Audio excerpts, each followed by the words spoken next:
Our moms did the best that they could, given, the level of exposure and knowledge and that they had, and also their experience with their own mothers. My mom was a single mom. And so she did a lot of the things for us by herself. So I definitely want to say a big thank you to her. She did a very good job. My mom is like my very good friend right now. I have this deep reverence for my mom. I was like, what do you mean you did this 4 times? Like, how did you go 4 times? And then there's some moms that went 5, 6, 7, 8, 9, 10. But I was a coconut head. Like, I asked a lot of questions. I wanted to be out with my friends. My mom was very lenient. And one thing a lot of people don't know about me is that I was homeschooled. The sacrifice, the process, the thought process she would have had to go through to say, I'm going to give it work and, have my kids. And I remember one time she took my phone and told me to give her. I was like, Mommy, no, it's my phone. She's like, oh yeah, take the SIM card now. That's the only thing you have in this phone. Give me the phone. I was like, Mommy, please. I caught her one day reading my text messages. I was like 16. Shy. Hi guys, welcome to another episode of Emmy Toronto podcast, and we are back like we never left. Today I have 2 lovely ladies with me, 2 lovely mothers. That's an important distinction. To my left I have Nma, and to my right I have Oby. Oby, I'll give you the chance to introduce yourself first. Let the guests get to know you. Let our audience get to feel your vibe. Okay. My name is Oby, as he said. I'm actually his sister. No louder now. Something about me. I own a small business. I also am a DevOps engineer, but I'm a mom of 2 beautiful kids who has been married for 11 years. So I had my kids later on in the marriage because my kids are very young. But that's it about me, I guess. Wow, 11 years married. We'll come back to that. And you mentioned something about your business, right? Yes. I'll give you a chance to talk about that. And then I have Nma to my left. Thank you, Emmy, for having me. I'm Nma. I am a newly minted mom. Well, fairly newly. I still consider myself new to motherhood. My son is 15 months. And I've just recently returned to work. I'm a healthcare executive.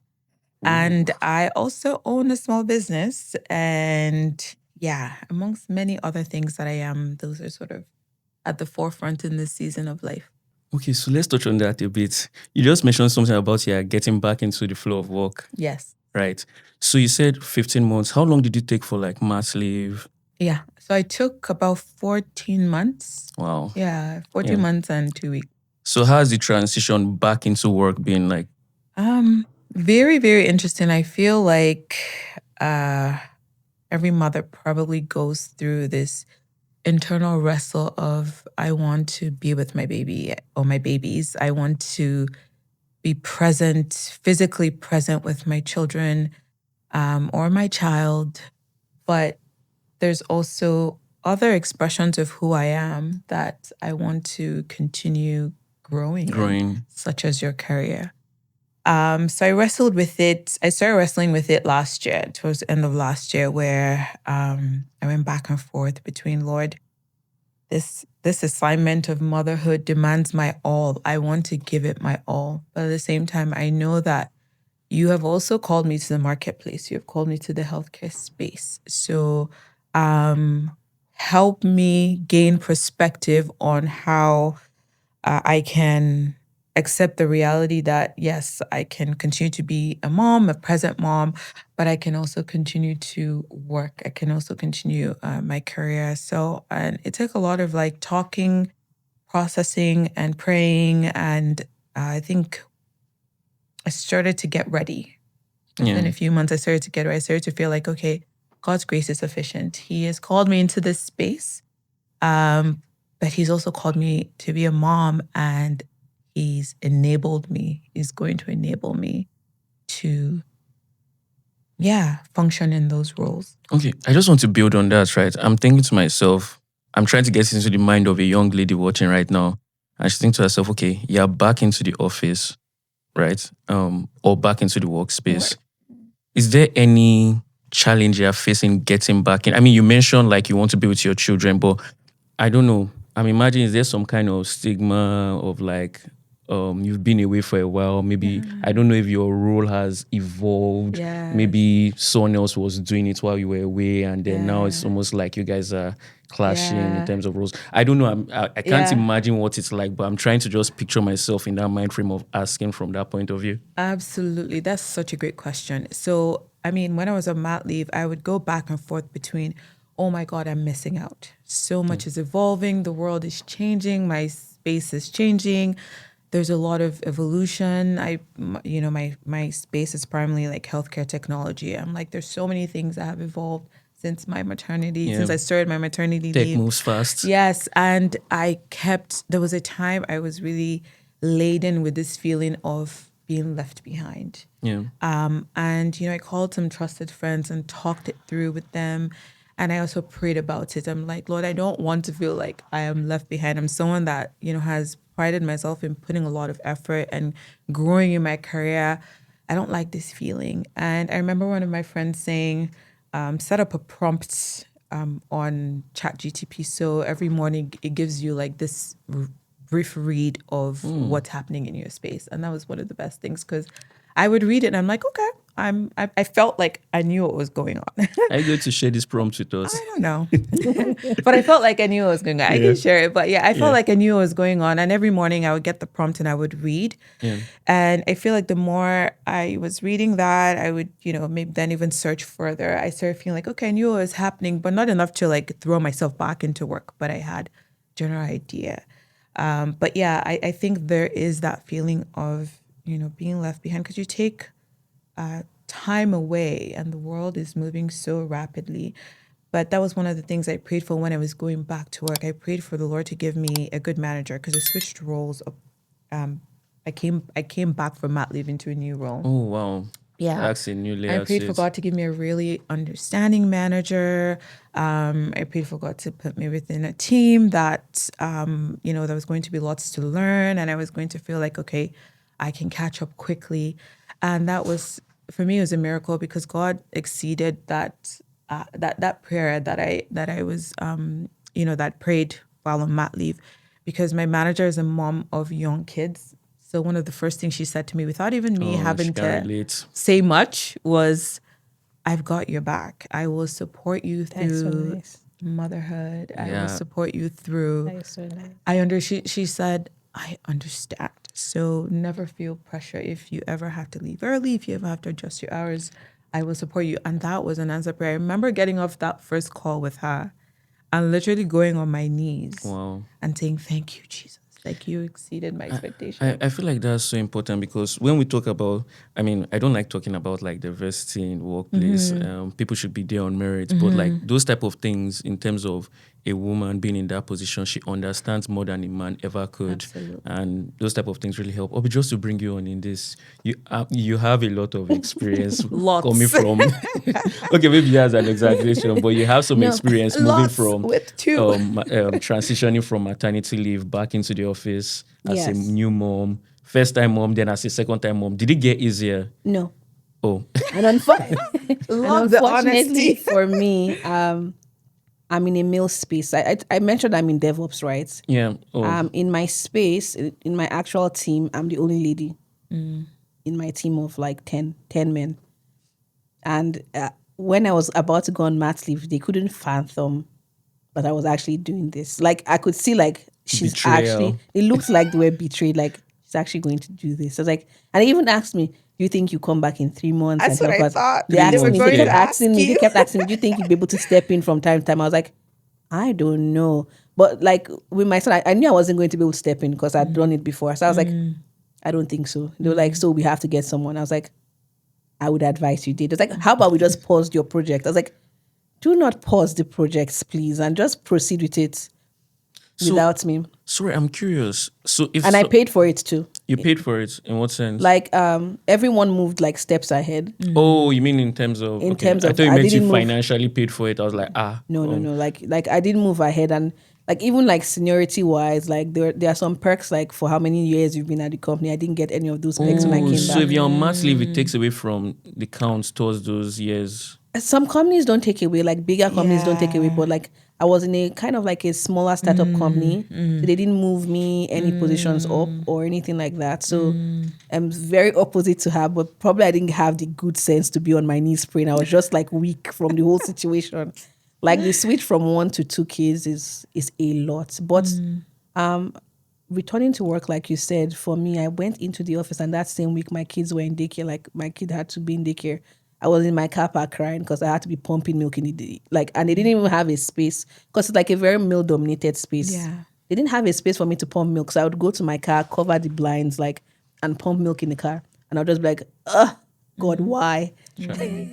So, but yeah. Something you mentioned about having 2 kids being different just reminded me of I think it's a Chris Rock joke I've seen before. I think you know the joke where he's like, if you have 1 kid, like it's tough. But when you have 2 kids, like it becomes slightly easier because They you're become not each like a other's friends. referee, you're like a chaperone. You're like, come on, guys, this way. Like, they just let them play with each other.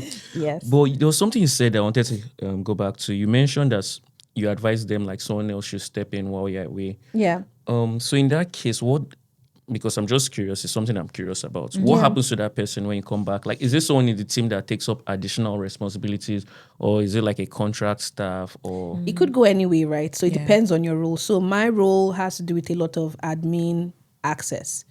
So when I left, my boss took most of my role. He absorbed some of my role, and then they got a contract staff that was doing less admin roles, like creating pipelines, managing the scripts, ensuring that things were encrypted. So I do a lot of DevSecOps, but it was absorbed, and then we had a contract staff. And just before I came back, they had called me, "Hey, we're letting this person go. We can't wait for you to come back." There's some, because my boss was like so done with like doing my side of the work, so he was like, "Oh, the day I came back, they had like lunch, and it was like, oh, she's back, happy. and wow, we have all these projects." They were like so happy, and they were like full day work, and I was like, "I'm going home by 2, guys. Like, I don't know what you're talking about." They're like, "Why? But you're back." I was like, "Yes, but I have pumped milk. I don't have a fridge with me to keep the milk. Like, I need to go home. Like, I used to carry like a bag of ice. Like it's, and the ice was melting." I think some moms have like different tricks to, like, if you're pumping milk in like a workspace, if they have a fridge in the office, you put it in the fridge or in the freezer before you go home. But everyone has their ways. Some moms try to stop breastfeeding before they go back to work, which is easier that way. But is there like a particular timeline that is healthy for the child? Because I know modern society and capitalism doesn't really care about what's That's a touchy Subject. wait to I'd rather we just Let's just fast forward. Okay. I don't even like to pump milk. I was one of those moms that is from the skin to your mouth. It's faster. yeah. Wow. Let's not preserve Likewise. anything and like anything like that. But like I was forced to do so, and that made me even stop breastfeeding faster. But let's keep that topic. Okay, since we're skipping that, let's switch up the pace a bit. So Okay. let's talk about our own moms. Now that you're a mom with added perspective, is there anything that you would have said to your mom or you would like to say to your mom with the new perspective you've had, with everything, considering your upbringing, all that you saw her go through? Is there anything you would like to say to her? Okay. I want to say a very big thank you because I was one of those. I think I was a good child, but I was a coconut head. Like, I asked a lot of questions. I wanted to be out with my friends. My mom was very lenient too, but like my mom was a single mom, and so she did a lot of the things for us by herself. So I definitely want to say a big thank you to her. She did a very good job. She wasn't. My mom is like my very good friend right now. So I just have to say thank you because I was a lot question wise. Why not? I like this boy. Why can't I talk to him? I remember one time she took my phone and told me to give her. I was like, "Mommy, no, it's my phone." She's like, "Oh yeah, take the SIM card now. That's the only thing you have in this phone. Give me the phone." I was like, "Mommy, please." I caught her one day reading my text messages. I was like 16, Try. but like, I'll still say thank you to my mom. I have some understanding. She just wanted me to be Absolutely. safe, and I was a lot. Yeah. You know what? I wish I can set an alarm. Your oldest, I think, is how old now? She's 5.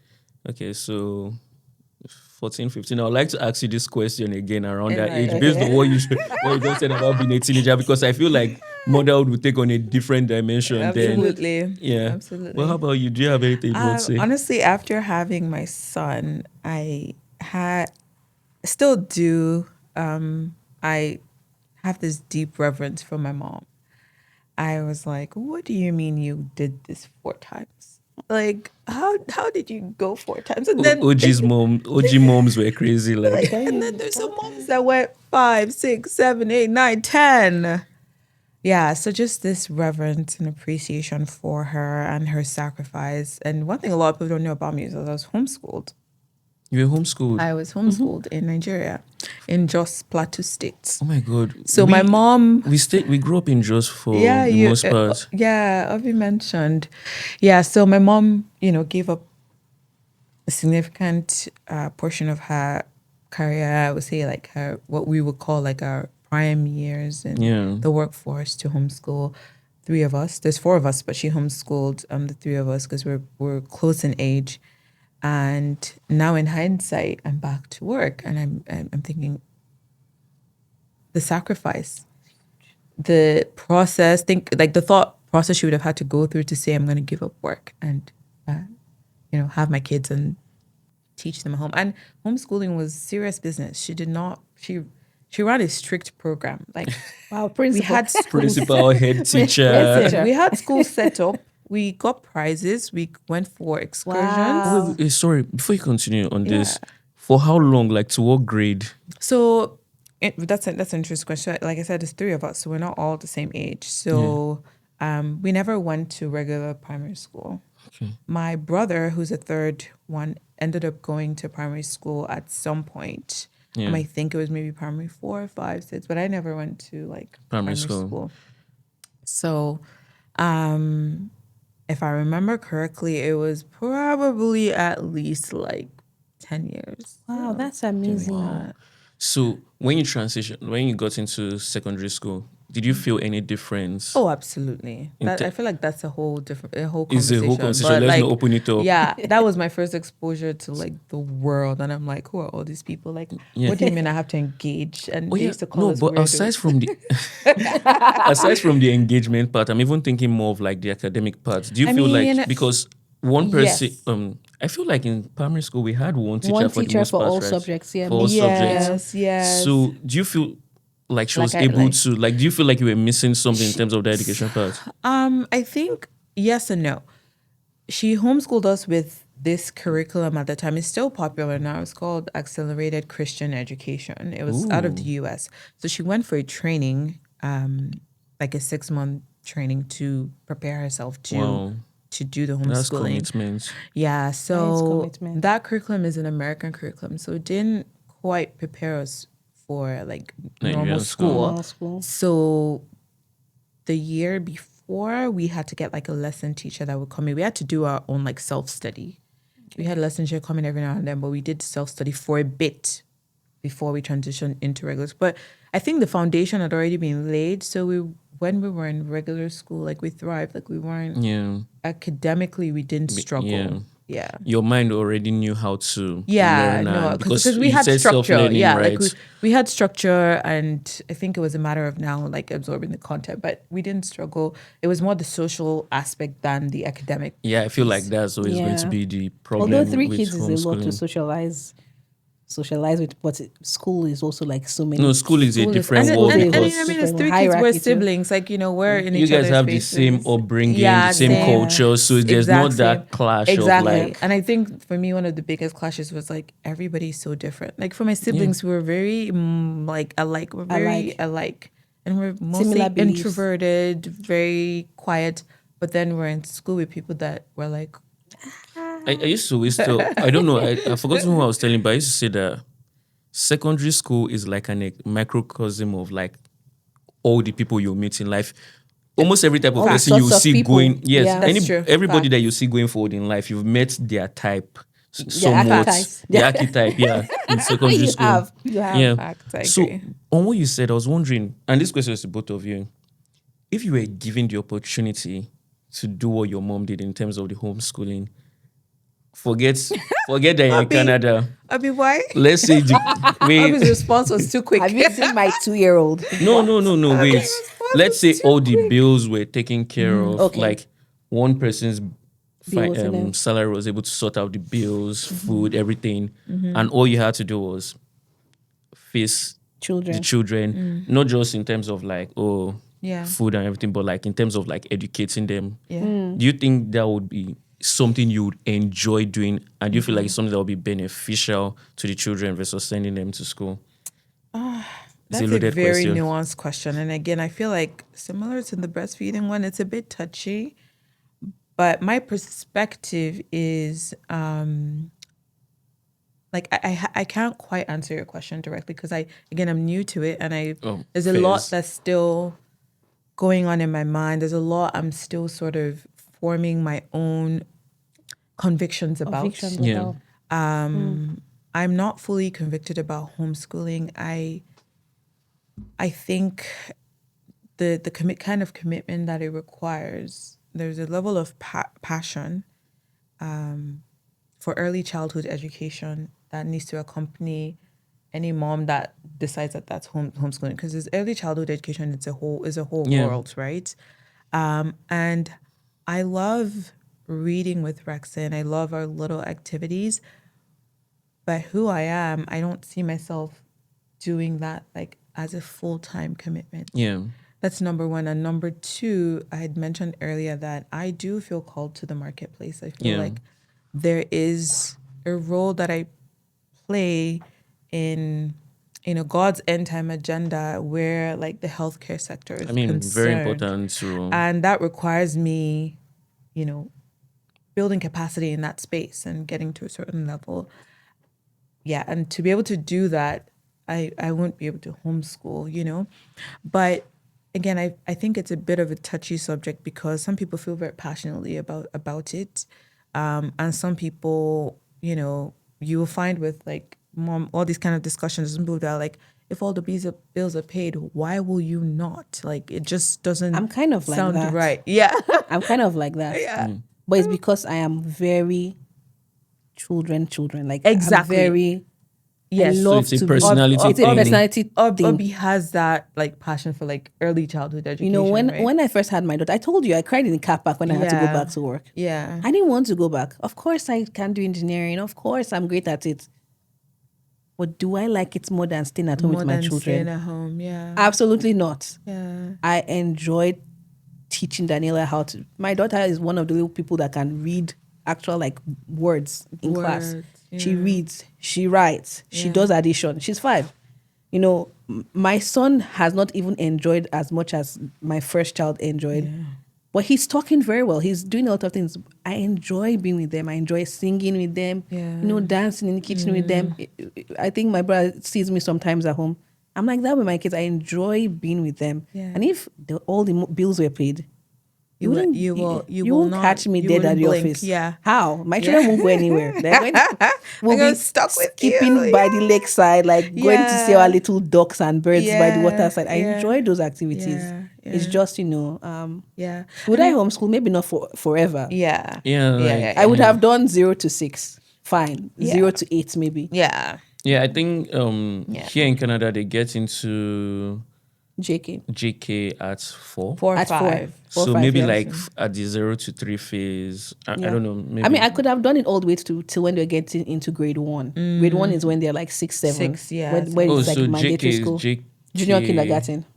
Is it just like JK then grade 1? No, JK, then senior Then kindergarten. senior Yeah, kindergarten, senior. then grade 1. And then yeah. Oh, grade 1. J junior kindergarten, senior kindergarten. Yeah. And then Okay. grade 1. Yeah. That makes sense. I just want to ask us a few more questions so that we can wrap up. Is there anything that your mom did when bringing you up that you told yourself you would never do, but you find yourself doing?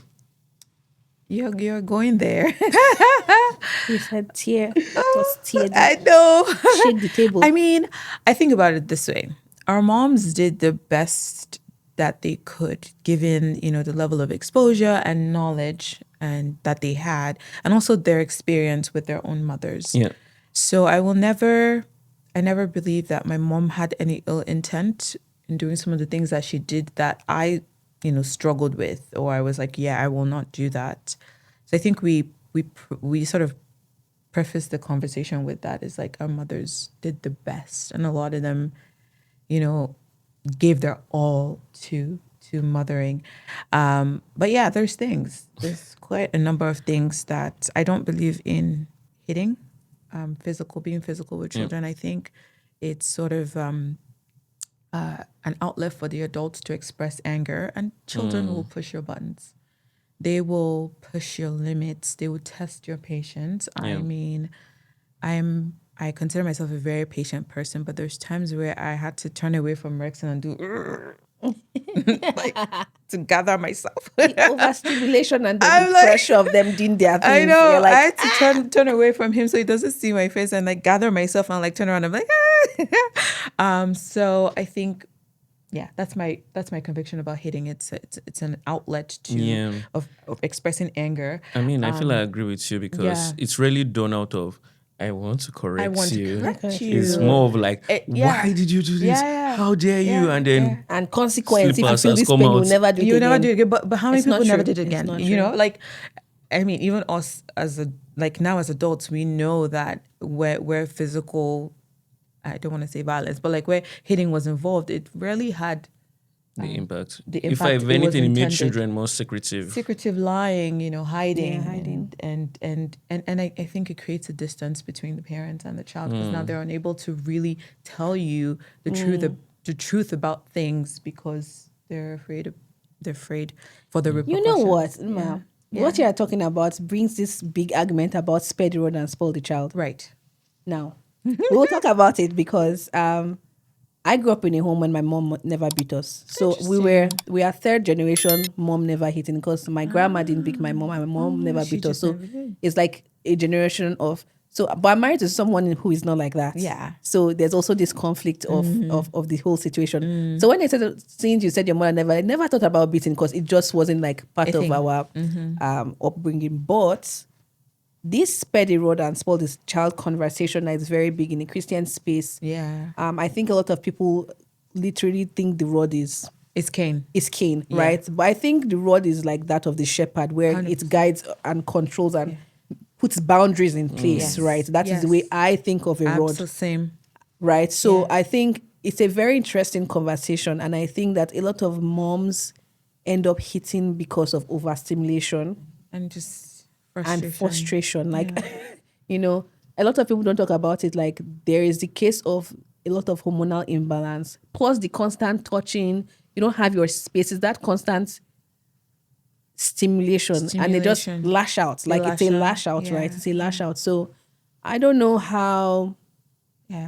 Yeah, but in the Christian space, this not beating is a big issue. It's a very big conversation. And a lot, like you said, it's interpreted as something physical, but like you said, it could be physical too.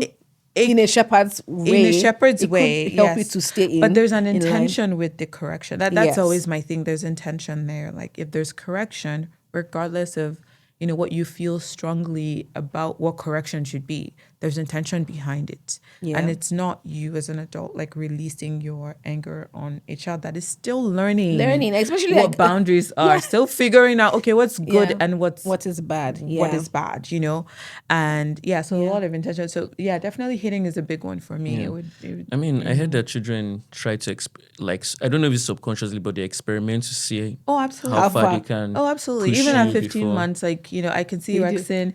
And you also hit the 2-year mark. Yeah.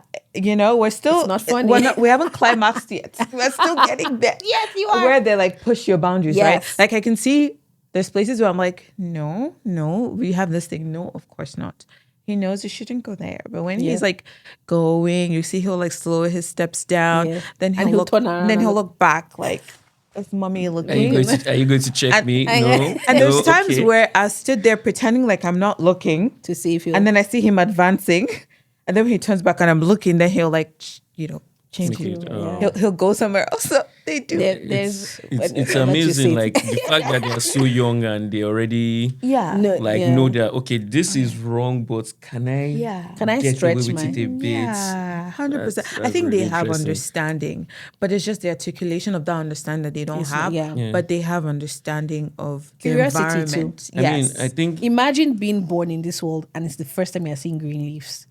everything is new to them. The texture of table, the The sand on the cable, floor, the cable, even the lights. parts of the cable. You are new to them. Everything Everything is is so exciting and new. And now this is why I telling me I shouldn't touch it. Why? But it's shiny. It's in my eye. Like I want to touch it. It's in my height. It's in my. I can reach it. I can reach it. And the way I'm thinking of it is that sometimes we forget that they have their own will, like their free will, They have and their own free will. they Human want to being. do their own things. Yeah. And Yeah. I think as they get older, because you were mentioning the 2-year-old toddler part, it's almost as if they start coming into the fullness of And they that. can say no I now. can walk Yeah. here, I can go here. 100%. And that's your old I mean, stage. I imagine like once they start walking, it's like, next level. When like, I Rexon can started move here, walking, can move there. I couldn't believe how much things changed. And you'll be when running. he started walking, yeah. Yeah, you'll be running When he after started them. walking, things changed. Like all of a sudden, he has access to things that I did not even think about. In fact, now that you're saying this, I feel like there's so many parts we can go with Go this into. because Have you I'm heard thinking of about hold the child-proofing line? the house. Have you heard about this term "hold the line" by parents?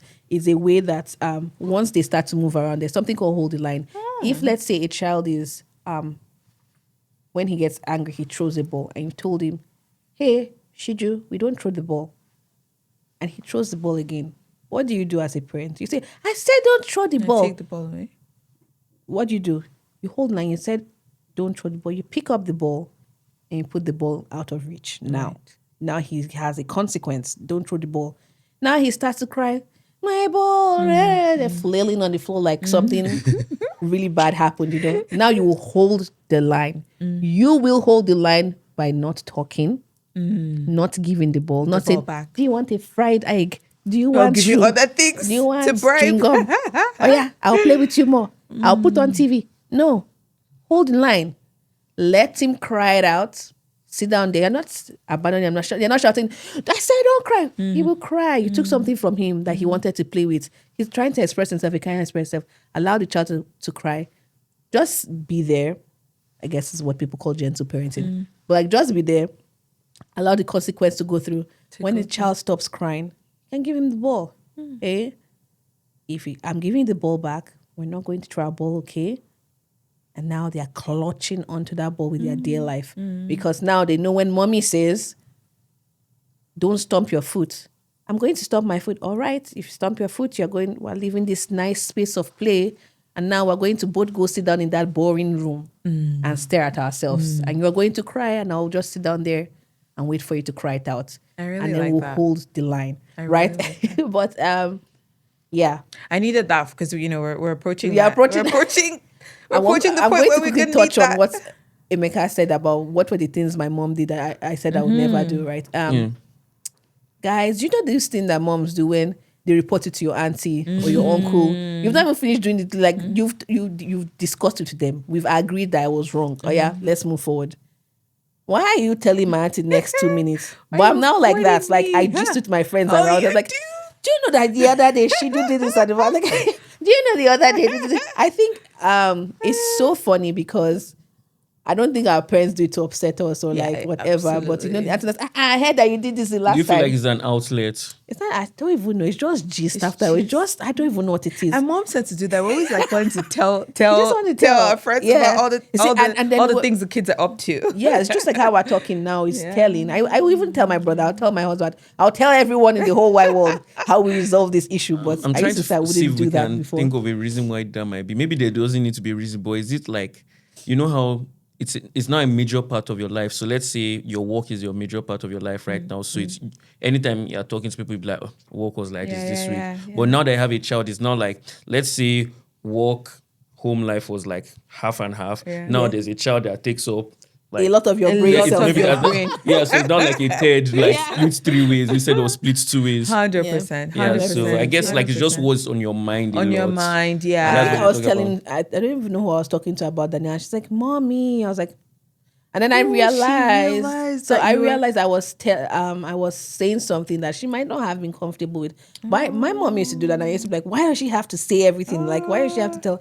But I think that was one thing. That when she was like, "Mommy," I was just like, it caught me like in my trap. I was like, I'm like, Daniela, it's okay. I'm just telling her. She's like, "Mommy, no." I was like, Oh. Wow. So interesting that at that age she knows that you are I'm chatting in a about way her. like you're violating her privacy. Kill me now. Okay. So I have one final question for you, and both of you can take turns at it. And basically, it's just one piece of advice that you give to any young woman listening now, married, unmarried, but hopes to be a mom someday. Something that you would have wanted to be told. Okay, is that correct English? Told. Something that you'd have liked to be told in advance of becoming a mother in your current experience. So just something that can help them. Some people might not want to be moms, something that might even encourage them to be a mom if that's something that they're on the fence about. Just any advice in general. You want to go first? Going to say sleep now. I'm sorry, guys. Sleeping. Sleep, guys. Fraud. They should start banking, saving the sleep now. Bank it. Okay. It's easy to say you don't want children when you feel like you can have them.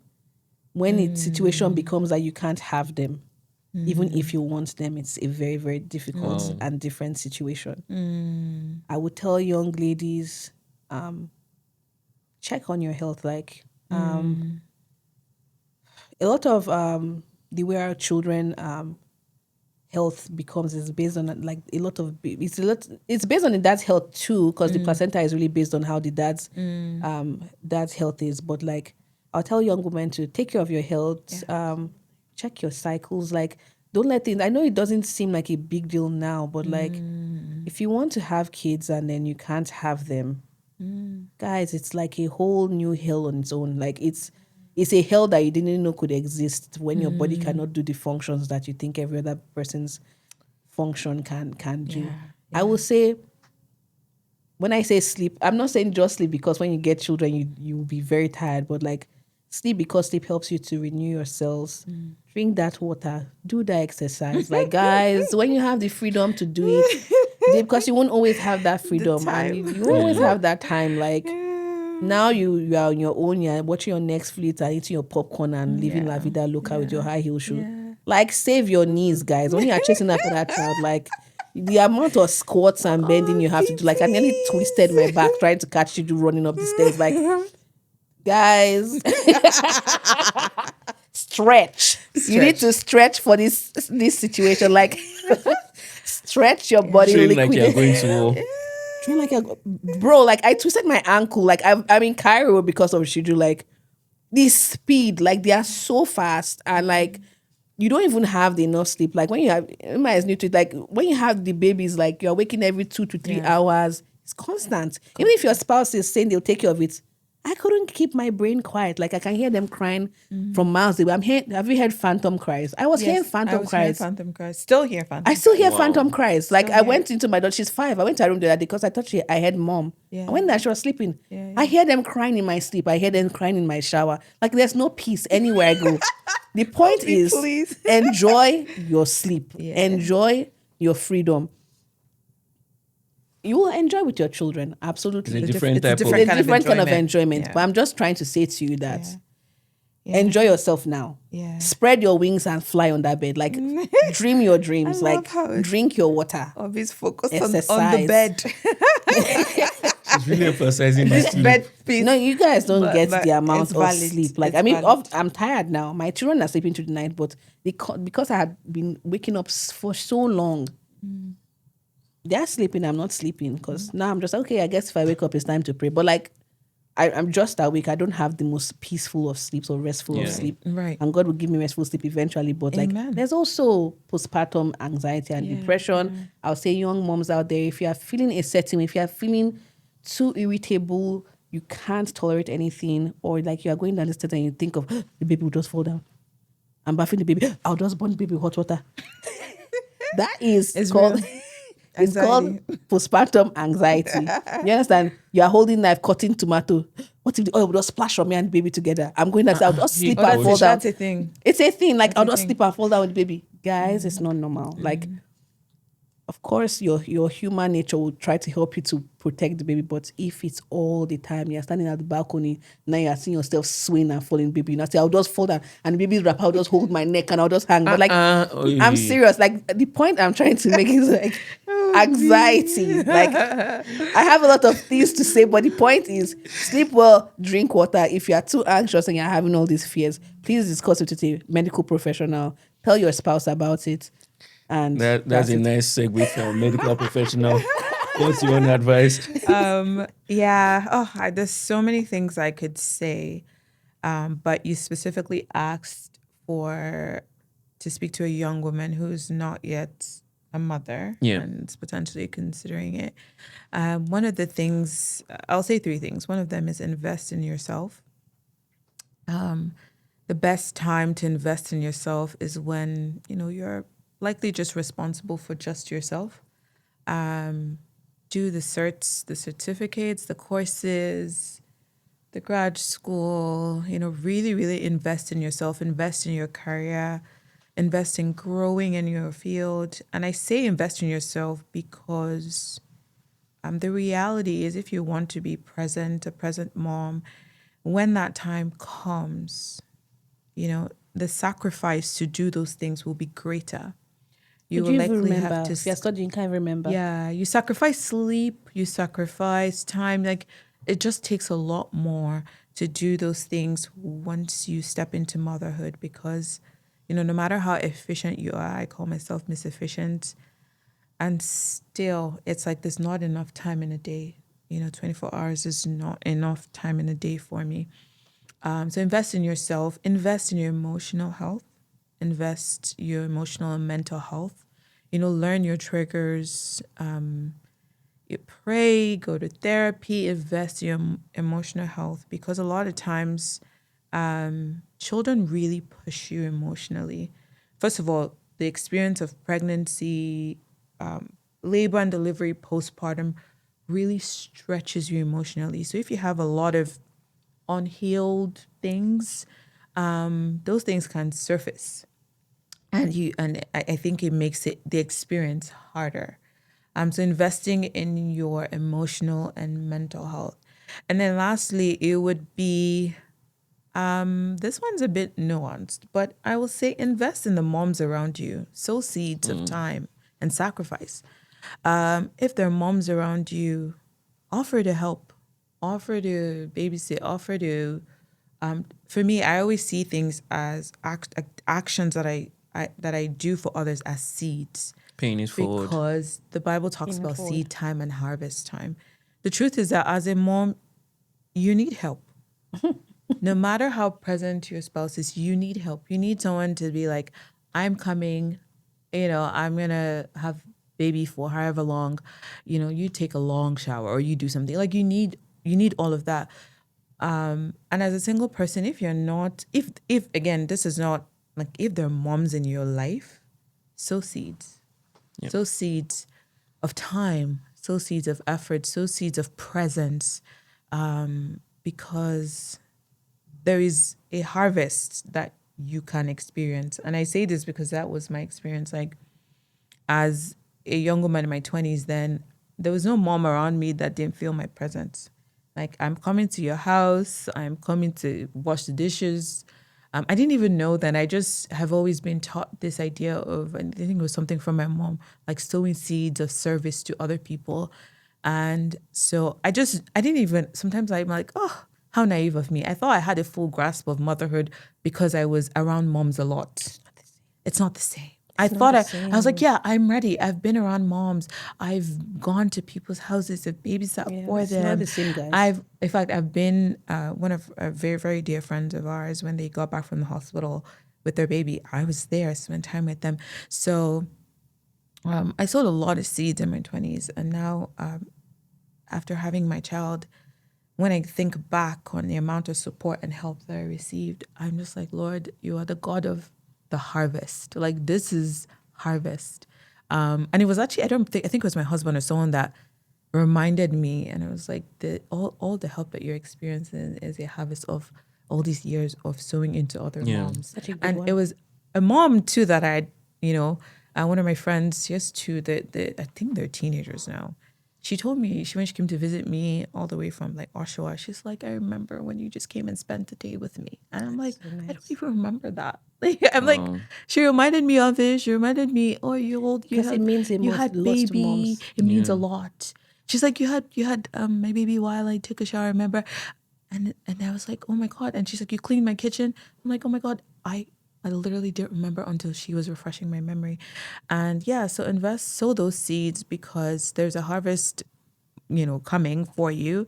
And then yeah, just a final one would be, yeah, motherhood is I don't like when people say motherhood is hard. It's hard, but it is hard. Like it is hard. So I think going into it, there was a lot of, for me, it was a lot of like, okay, Lord, it's hard, but your grace is sufficient. Your grace is sufficient. I think that was what I kept saying going in was, reminding myself that God's grace is sufficient.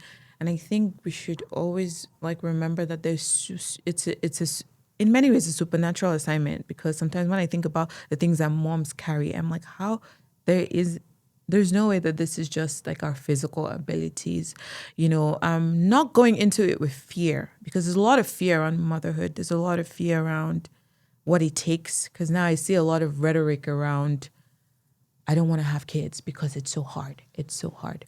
I don't want to have kids. And a lot of times I respect that, but I think is to arrest fear before it becomes a thing. It takes root. It takes root.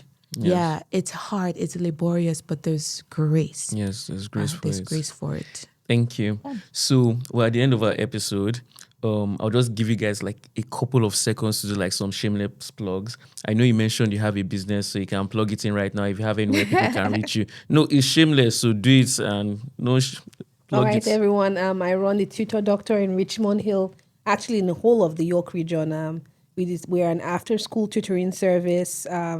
All subjects, all grades, in-home or virtual. Call us, and we will be there to help your child reach their academic goal. My joy is to see the life of children's academic Improved. improved. Yes, so Trajectory changed. I'll put the details in the description for Thank anyone you. that is interested. You can reach out to Oby, and anything you want to plug in, handles where people can find you. Yeah, I mean, I just started a small business. I call it my maternity baby because it was born right at the end of my maternity leave. It had been brewing in my heart for a while, but honestly, after you go through pregnancy, labor, and delivery, you feel unstoppable. That's how I feel. I feel like, what do you mean that there's any limitation? There's no limitation. I can do anything. So I have a small business, the Curated Gift Co. We have a website, thecuratedgiftco.ca. So if you're looking for something really thoughtful for a loved one in your life, would be happy to help you make someone in your life feel special, feel seen, feel heard. Yeah, that's it. Thank you so much for that, guys. Thank you so much for being here with me. And to you at home, I want to say a big thank you for joining us on this episode. If you sat through this entire episode, please hit the notification bell, hit the subscribe button, please. That's how you show us love on the channel. We appreciate it. That's basically the lifeblood of the channel. Leave a comment, leave questions. Like they will be in the comment sections. They can answer some of the questions. I can reach out to them for you. You can reach out to them on Instagram, TikTok, YouTube, on those platforms, so you can follow us, subscribe. Thank you so much, and see you next time. Bye-bye.